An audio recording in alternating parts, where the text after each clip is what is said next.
Welcome back, travelers. As you can see, that today we are talking about the second chapter in the book, The Gathering Storm by Django Wexler. So, chapter 2, it kicks off basically in showing you more groundwork. While the first one was about basically just Vraska and Obzedat, this one is more focused on, well, I guess you'll see. The Rot got into the Divkaran were legendary. Now, if you have been reading the books or you know the story or any of that stuff, you know there's a character named Jared.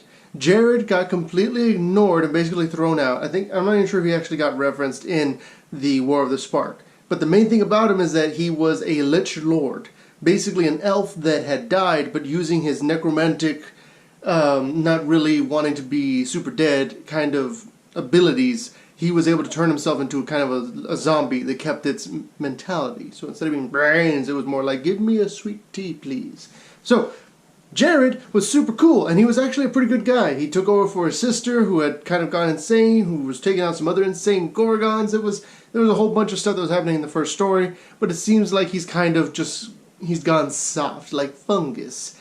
And it comes here, and you kind of just see him with all of his attendants around him, and just lounging about on just like an average day for the king of the Golgari kind of deal. It describes each of the different areas and different kinds of things that they have, like they're using like some corpses to make a nice little potted plant, or there's some fungus that are growing up and glowy and giving off their own little spores and stuff. So it's just kind of like setting the mood that this is an underground garden of death and decay, yet also burgeoning life. There's like a knock at the door kind of deal. There's down the way there's a large hit to the wooden door, and he's like, I said that door needed to be sealed.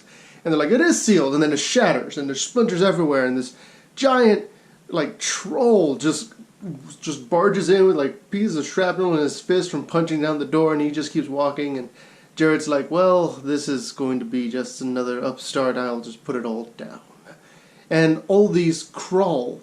Okay, K-R-A-U-L, I believe, is the correct way to spell it. The Krull are these, like, insect people, basically, bug people.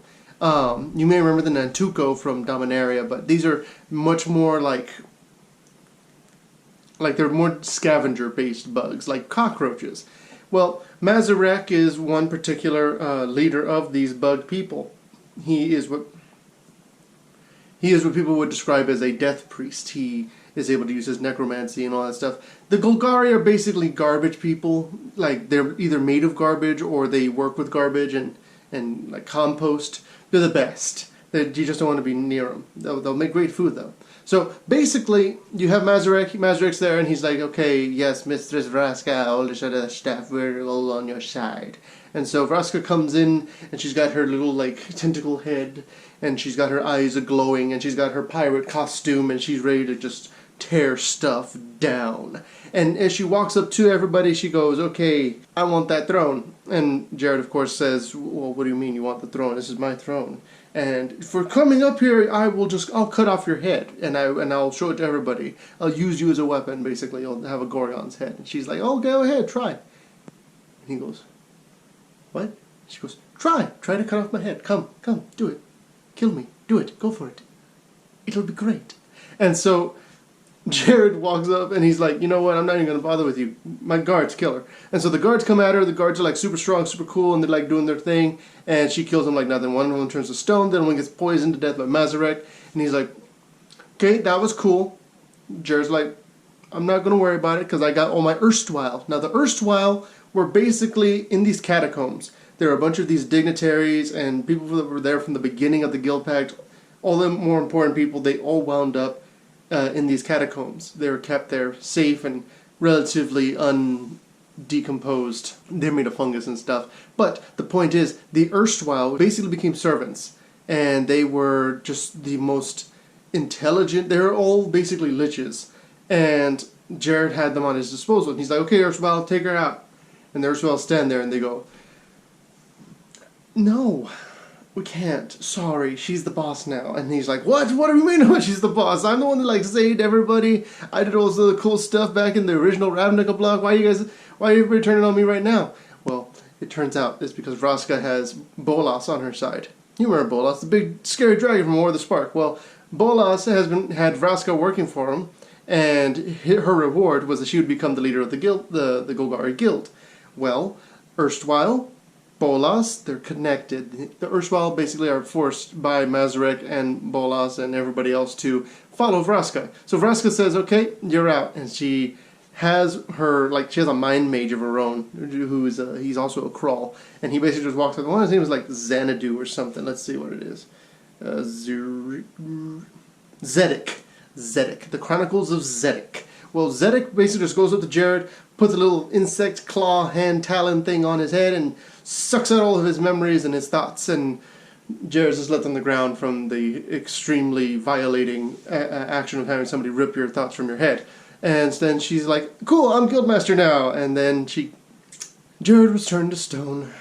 It's kind of unfortunate because Jared was kind of like, he had a bunch of stuff to his storyline that was kind of just thrown out. I'm glad they at least gave him a sending off, and it was a cool scene. Like the whole coup itself happened so quickly, and it felt very very much like his reign had ended. It wasn't like oh, I'm the king, I'm going to go ahead and I'm done now. It was like, I am going to use my, like, he was arrogant, and he had let the fact that he was a ruler get to his head, and I love that. I love the way everything wound up turning out for him, as bad as it may have been for everyone else involved. But the point is, Vraska, she takes over the guild, and then we go on to the next part, the next segment of this whole story, which starts off with Kaya.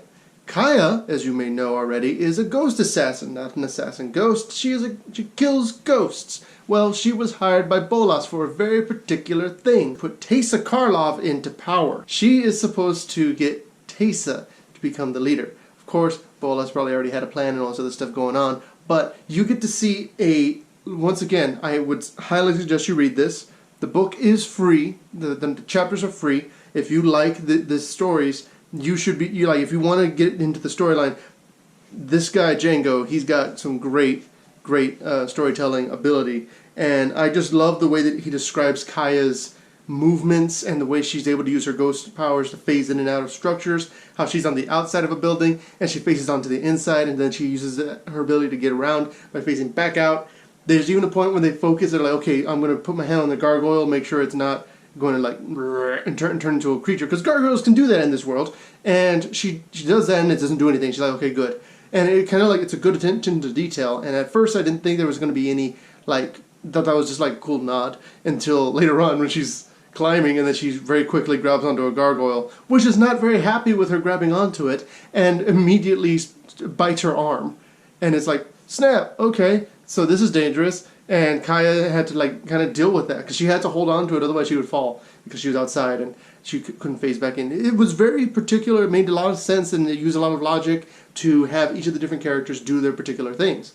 Now, once Kaya gets through her whole Mission Impossible, getting through these different kinds of safeguards and such, she fights a ghost. She basically kills it immediately.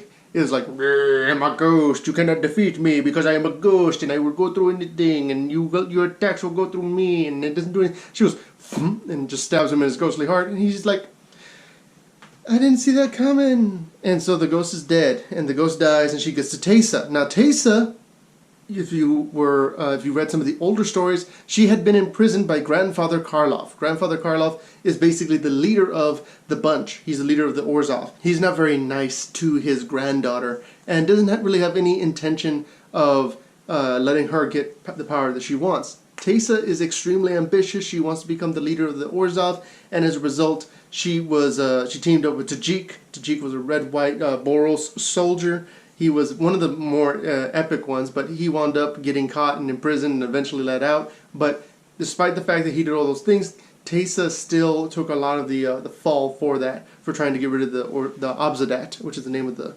Grandfather Karlov's little like syndicate. Syndicate's actually the Orzhov as a whole. His little mafia. Note the Orzhov is a mafia too. His cabal. Yeah, cabal works. Except there's a cabal in Dominaria, but they're not connected. They're not, because they're two different locations. The thing is that you have the Grandfather Karlov and all those guys. They had all of the power, really.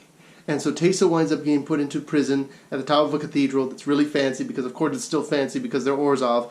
and she's there with Tomek. And you remember Tomek because Tomek was the guy who was going with Ralzarek, and Ralzarek was worried about him back in War of the Spark. Well, Tomek is basically a clerk. He's an advisor, and he's just like, yes, this and this and this and this. And so Teysa starts formulating a plan with Kaya. Kaya, all you have to do, kill the Obzedat while I'm still in prison. Because if I'm out of prison, they're going to think that I did it. Because I did. Because I wanted to do it. Because I wanted to kill him. And so they know that I'm telling you to do that. So instead, leave me imprisoned, and then once you get him out, once you knock out the Obzedat, then I can become the new Guildmaster, because obviously I will. And so, all this takes place, and Tomek is like, this is a bad idea, because if she gets caught and she gets killed, then they could take her ghost, they'll rip out her spirit, and then they'll torture it, and then they'll release to oblivion once they've got all the information they need. And they'll know you did it, so then you'll be in trouble, and just like, forget about it. So, Teysa winds up just basically agreeing to Kaya's plan. Kaya, of course, was hired by Bolas, but doesn't know the full extent of his plan, and knows not to entirely trust him. But she's going along with it anyways because pay is pay.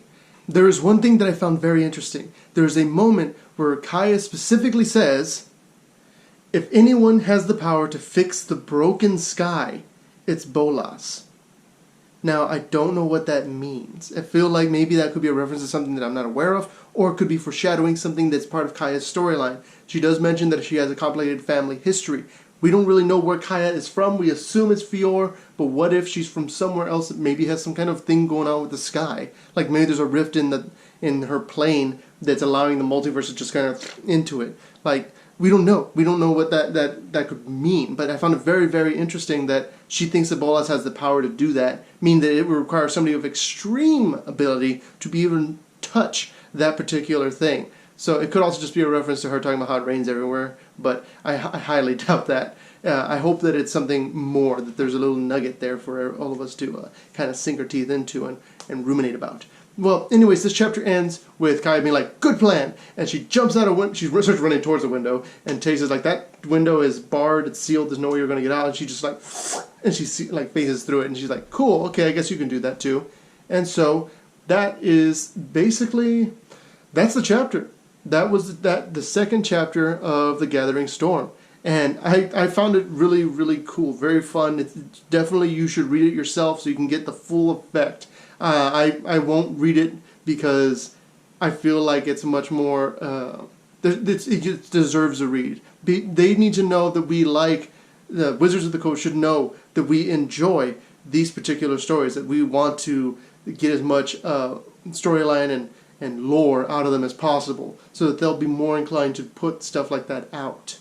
Well, later, tomorrow and the day after, maybe, there'll be, basically I'm just going to try and make a bunch of chunks of War of the Spark so we can start getting some of that out of the way, so that we can make way for more content, the other ideas. And then on Thursday I do have an interesting video planned out that I actually had been wanting to do since I started the channel, but I think that we can try to make it work. I have been trying to figure out a way to make it kind of mesh well together, and I hope you guys enjoy that. But until then, travel well.